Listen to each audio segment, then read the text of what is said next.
10 things Instagram hates about you. Social media is a big part of our lives, and quite frankly, it's been thrust upon our worlds with little or no instruction. The rules have been developed as the medium evolved. However, as in any relationship, family, friendships, relationships, social media is about fostering and nurturing relationships that you cultivate on the platform. Therefore, it should come as no surprise that there are boundaries and etiquettes to be followed. Just the way you don't like an unpleasant friend and prefer to walk away from toxic relationships, the same applies to social media. No one enjoys a rude brand, blogger, or account. You will be unfollowed or blocked in an instant.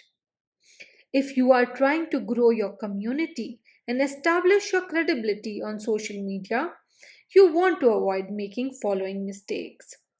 Mistake number 1. Don't buy likes and followers. No one likes a deceptive person. In the social media universe, buying likes and followers is equivalent of fraud.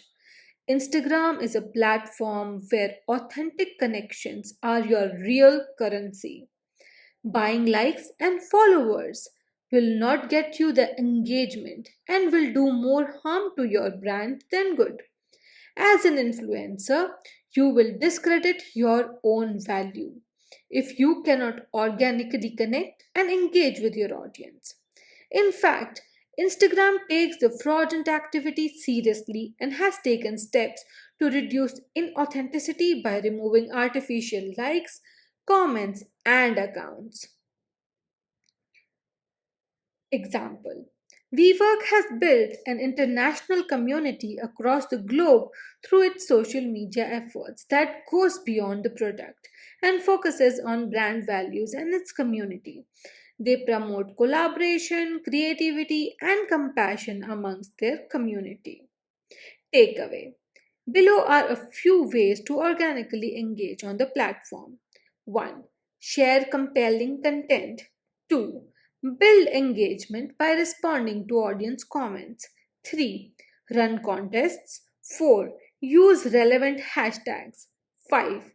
Engage through Instagram stories and lives. 6. Write engaging captions. Mistake number 2. Don't post sporadically or be inconsistent.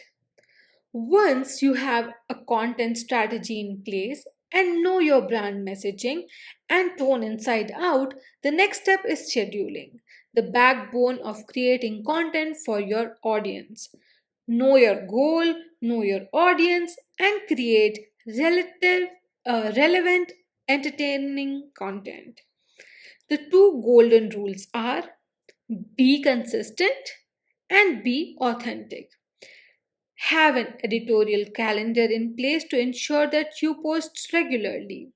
Not too little, not too much, and not too sporadically.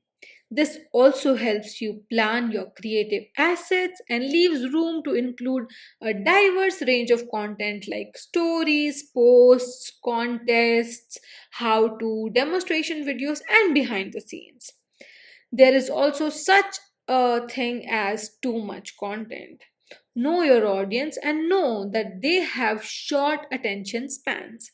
For example, you cannot have a 50 post long story. They'll just swipe and skip it. It should just be brief, pithy, and engaging. Example: HelloFresh. HelloFresh keeps their communication on Instagram stories brief, interactive, and to the point. On the flip side, you cannot have too little or sparing content. You cannot make your posts ambiguous or have them pop up once a week. They should have minimum information crafted in the most succinct way. Vogue magazine shares brief prompts or highlights the most interesting information about an article to encourage the audience to swipe up and read more. Takeaway: In order to achieve the sweet spot, experiment with different timings to post, the number of posts and length of posts to see what your audience is most receptive to, and stick with it. Make Instagram analytics your BFF.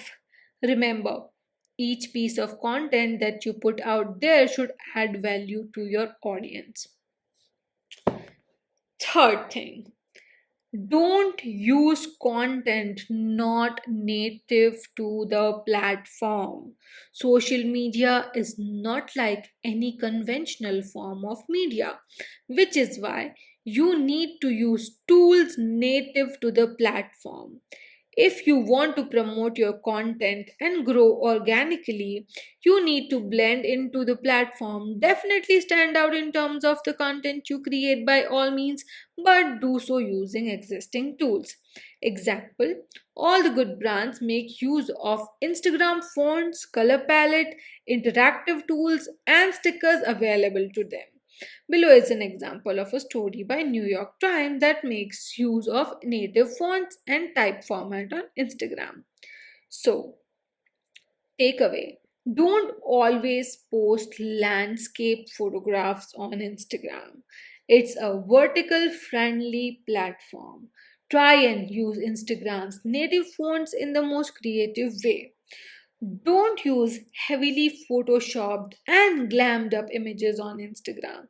Instagram users enjoy non fussy content. Keep it casual. Keep the video lengths to a minimum. Nobody wants to watch a whole saga. Number 4. Don't use the same content across all social media platforms. You cannot simply cut, copy, paste the same content across all social media platforms because they work differently and have different audiences with different expectations. Customization is the name of the game, and content should be tailor made for each specific social platform. Therefore, quality over quantity needs to be emphasized here. To make this clearer, below are a few examples. Hashtags work better on Instagram than Facebook. Formal content works better on LinkedIn than Instagram. Blog posts work better on LinkedIn. Videos work better on Snapchat. Landscape images work on Facebook, Square, and vertical imagery works on Instagram and Pinterest. BuzzFeed and the various type of contents they post across LinkedIn, Facebook, and Instagram. All right. Um, it's more formal and polished on LinkedIn. Here is an image of a very formal thing. The weekend is it's all about the weekend. Then there is a more informative post on Facebook where they are talking about a certain thing which is like 16 things they overheard on Twitter. Then there is a very casual and nice quirky imagery which is on Instagram, which is like very tappable, like double tappable. So the takeaway here is you must customize a piece of content for each platform. You could run a 2-minute long video on Facebook, but you might want to edit it into 15-second bite-sized videos for Instagram. All right. Number 5. Don't display sloppy grammar and spellings.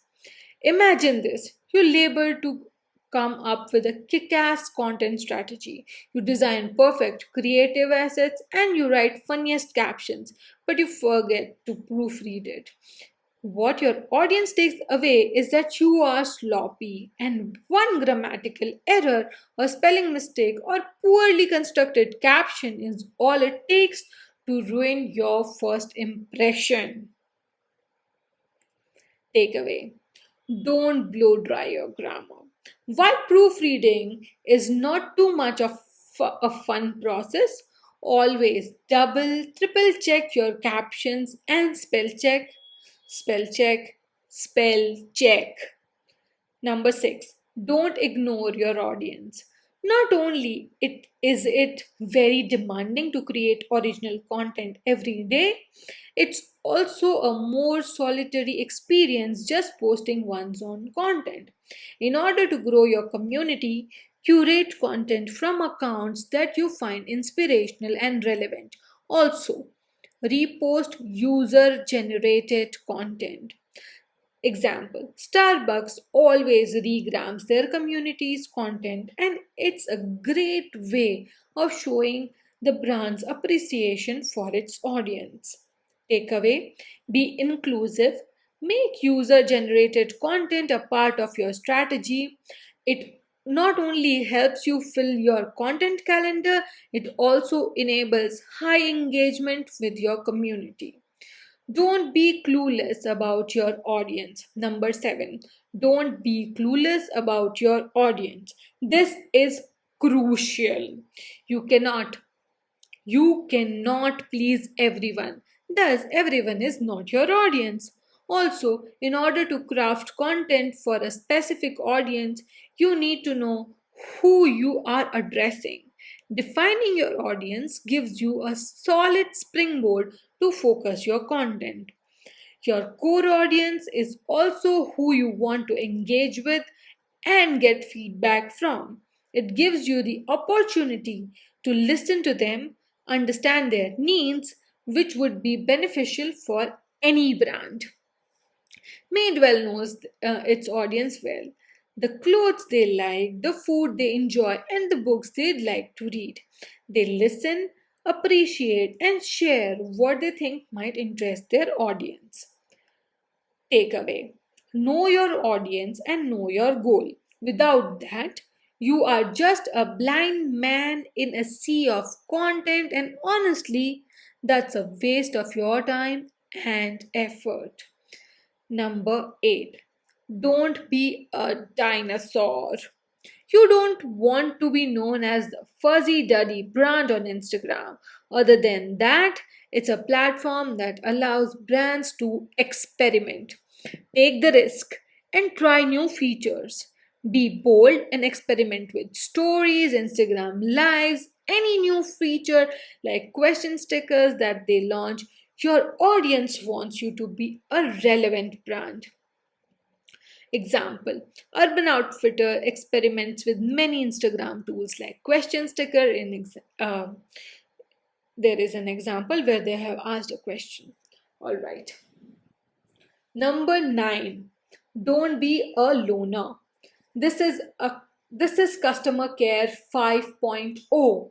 You need to be on your feet when it comes to thinking, engaging, and being creative with your audience. Respond to questions, thank your audience from time to time, offer them prompt advice, tag them if you are using their content. Don't be negative ever. Go out of your way and address their concerns and interests. Example: Target came up with a list of things people could do on holidays and posted it on their stories. Takeaway: show your audience and your community that they are noticed and that you care for them. Last, number 10. Don't take yourself too seriously. Have fun. You are on a platform that is fun, light, casual, and entertaining. If there is one place that your light side can shine, this is it. So embrace that avatar and have fun with your content, your brand, and your audience. We have an example of Wabi Parker always makes its messaging colorful, bold, and fun.